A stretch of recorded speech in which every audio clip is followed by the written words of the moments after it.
आनंद आनंद परमानंद सतगुरु मंगनानंद जी साहेब सत्संग आश्रम डेरा सतगुरु प्रीतानंद जी साहेब धाम निगाना जिला भिवानी हरियाणा के सौजन्य से तीसरी पातशाही गुरु अमरदास।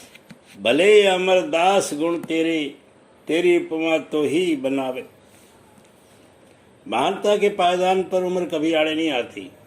गुरु अमरदास 62 वर्ष की उम्र में गुरु अंगद देव जी के संपर्क में आए थे और गुरु गद्दी उन्हें 73 वर्ष की उम्र में प्राप्त हुई थी।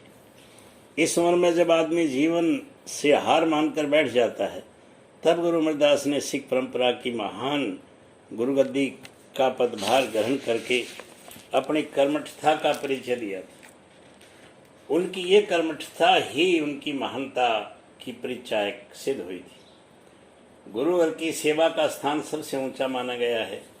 गुरु अंगद देव ने जिस प्रकार अपने गुरु नानक देव की सेवा करके गुरुपद प्राप्त किया था, उसी प्रकार गुरु अमरदास ने भी सेवा कर्म करते हुए गुरुपद प्राप्त किया था। गुरु अमरदास जी का जन्म 5 मई सन 1479 में जिला अमृतसर के गांव बासरके में हुआ था। अमरदास जी की माता का नाम लक्ष्मी देवी था। उनके पिता भाई तेज भान जी और माता लक्ष्मी देवी धार्मिक प्रवृत्ति के व्यक्ति थे। इस धार्मिकता का प्रभाव अमरदास को बचपन से ही विरासत में प्राप्त हुआ था। भाई तेजभान अपने गांव में किराने की दुकान करते थे। किशोर अवस्था आते आते अमरदास भी अपने पिता के व्यवसाय में हाथ बटाने लगे थे। साथ ही अपने माता पिता के साथ में तीर्थाटन पर भी जाने लगे थे। उनका परिवार हर वर्ष गंगा स्नान के लिए हरिद्वार जाया करता था। यह उनका प्रतिवर्ष का नियम था। कहा तो यह जाता कि अमरदास स्वामी 21 बार नंगे पैर हरिद्वार की यात्रा पर गए थे। यह यात्रा महीने में बड़ी कठिनाई से पूरी होती थी, फिर भी उनका मन नहीं भरता था। हर वर्ष वे उसी उत्साह से गंगा स्नान के लिए जाते रहे। अपनी किशोर अवस्था में जब एक बार अमरदास गंगा स्नान कर रहे थे, तब उस जमाने के प्रख्यात ज्योतिषी पंडित दुर्गादत्त की दृष्टि उन पर पड़ी। वे भी उस समय गंगा स्नान में कर रहे थे। अमरदास को देखकर पंडित दुर्गादत्त आश्चर्य से उन्हें देखते रह गए। वे अपनी जिज्ञासा को रोक नहीं पाए। उन्होंने अमरदास से उनका परिचय पूछा तो अमरदास ने हैरान होकर उस अपरिचित को से उल्टे पूछा, मेरा परिचय क्यों जानना चाहते हैं? बेटा, मेरा नाम पंडित दुर्गादत्त है।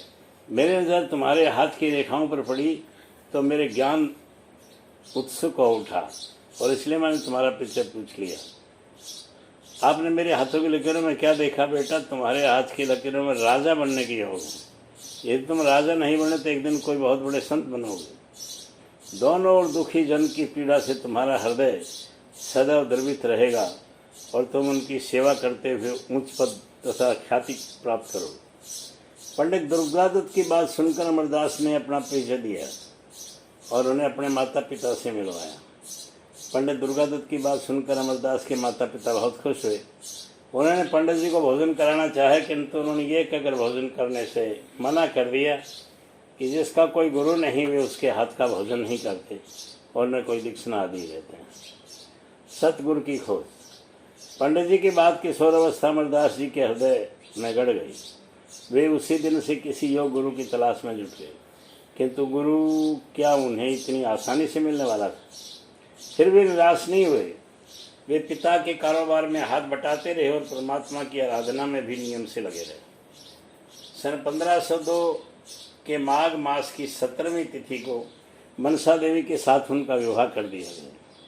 मनसा देवी ने समय आने पर 2 पुत्रियों दानी और भानी तथा 2 पुत्रों मोहन और मोहरी को जन्म दिया।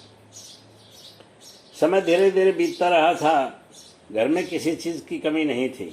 घर में अक्सर साधु संत आते रहते थे, उनसे धर्म चर्चा भी होती रहती थी, परंतु अमरदास के मन में शांति नहीं थी। कोई ऐसा व्यक्ति अभी तक उन्हें नहीं मिला जिससे वे गुरु का दर्जा दे सकते थे। उनके चरणों में सिर रखकर वे अपना मन को शांत कर सकते थे। अमरदास के माता पिता समय आने पर दिवंगत हो गए तो कारोबार की सारी जिम्मेवारी उनके कंधों पर आ पड़ी। वे नित भ्रमण के लिए जाया करते थे और वहाँ से लौटकर दुकान जाते थे।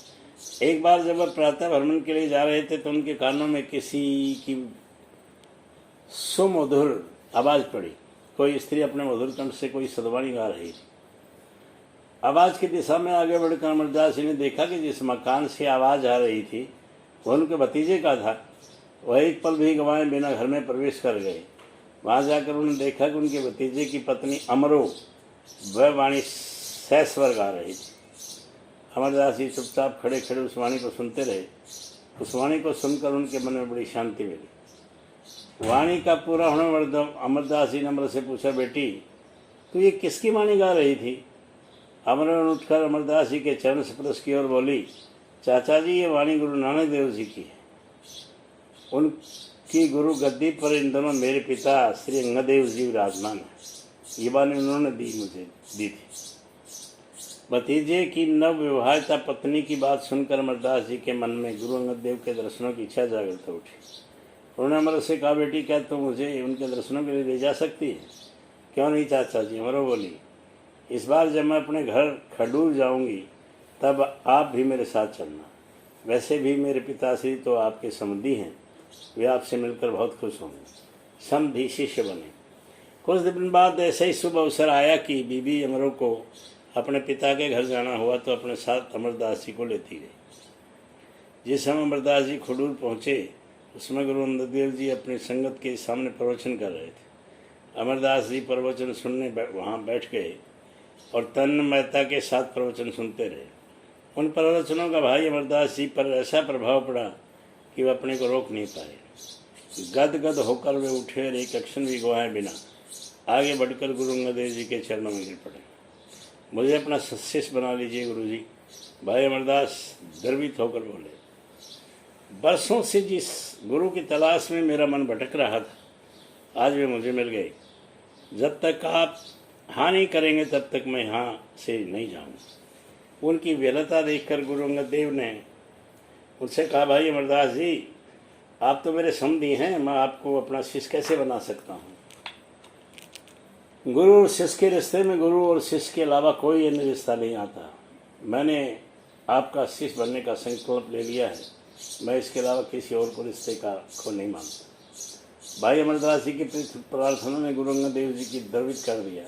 उन्होंने अमरदास जी को उठाकर अपने सीने से लगा लिया और उन्हें अपना शिष्य स्वीकार करके उन्हें लंगर का देखभाल का काम सौंप दिया। अमरदास जी की उम्र उस समय तक 62 साल की हो रही थी, किंतु उनका उत्साह देखकर गुरु अंगद देव जी को भी झुकना पड़ा। दूसरी ओर भाई अमरदास ने सारी लोकलाज त्याग दी और लंगर का काम पूरी मुस्तैदी से देखने लगे। घर बार उन्होंने अपने बच्चों पर छोड़ दिया। भाई अमरदास गुरु के आश्रम में रहते हुए केवल लंगर की ही देखभाल नहीं करते थे, दीन दुखियों की सेवा में भी अपना समय बिताते थे। गुरु अंगद देव जी के प्रवचन सुनने के लिए दूर दूर से सिख संगत आया करती थी। भाई अमरदास प्रतिदिन उनकी हर प्रकार की सुख सुविधा का ख्याल रखा करते थे। इसके अतिरिक्त प्रतिदिन सुबह के समय अपने गुरु अंगद देव को स्नान कराने की जिम्मेदारी भी अमरदास ने अपने कंधों पर ले रखी थी। उन दिनों कुएं आदि तो होते थे, पर भाई अमरदास रोज मुँह अंधेरे गागर लेकर ब्यास नदी पर जाते और शौच जल से उसे भरकर लाते थे। उसी जल से वे अपने गुरु का रोज जलाभिषेक किया करते थे और उन्हें अपने हाथों से मल मल कर नहलाते थे। निसरियां दा आसरा। एक दिन रात से जोरदार वर्षा हो रही थी। भाई अमरदास अपने नियम के अनुसार ब्यास नदी पर भीगते हुए पहुंचे और गागर में जल भरकर वापस लौट पड़े। रास्ते में बहुत ज़्यादा कीचड़ हो रहे थे और फिसलन भी थी, लेकिन भाई अमरदास का ध्यान उस कीचड़ और फिसलन की ओर नहीं था। वे तो अपने ही धुन में चले आ रहे थे। जिस समय गांव में एक जुलाहे के घर के पास पहुंचे, उनका पैर फिसल गया और वे धड़ाम से कीचड़ में गिरे, लेकिन उन्होंने गागर का एक बूंद पानी भी नहीं छलकने दिया। गागर को उन्होंने अपने हाथों में संभाले रखा। वे धीरे से उठने लगे। तभी उनके कानों में जुलाहे के घर से आवाज़ आती सुनाई दी। जुलाहा अपने से पूछ रहा था, जरा देखो तो बाहर कौन गिरा है? इतने में अंधेरे और कौन होगा? वही अमरू निथाबा होगा। वह अपने समधी के टुकड़ों पर अपना जीवन काट रहा है। जुलाहे की पत्नी भिन्नाती हुई सी बोली। भाई अमरदास ने जुलाई की पत्नी की बात अनसुनी कर दी और उठकर गुरु के घर और चल दिए। गुरु अंगद देव ने उनके लाए हुए जल से स्नान किया और वस्त्र धारण करते अमरदास से पूछने लगे, भाई अमरदास, जब तुम जल भरकर ब्यास नदी से लौट रहे थे तुम्हारे साथ कोई हादसा हुआ था? नहीं गुरुजी, कोई खास बात तो नहीं। भाई अमरदास ने सहज भाव से उत्तर दिया, रास्ते में कुचल बहुत थी, मैं जुलाई के घर से बाहर फिसल कर गिर पड़ा, पर गागर का पानी मैंने जरा भी नहीं छलकने दिया। आनंद आनंद।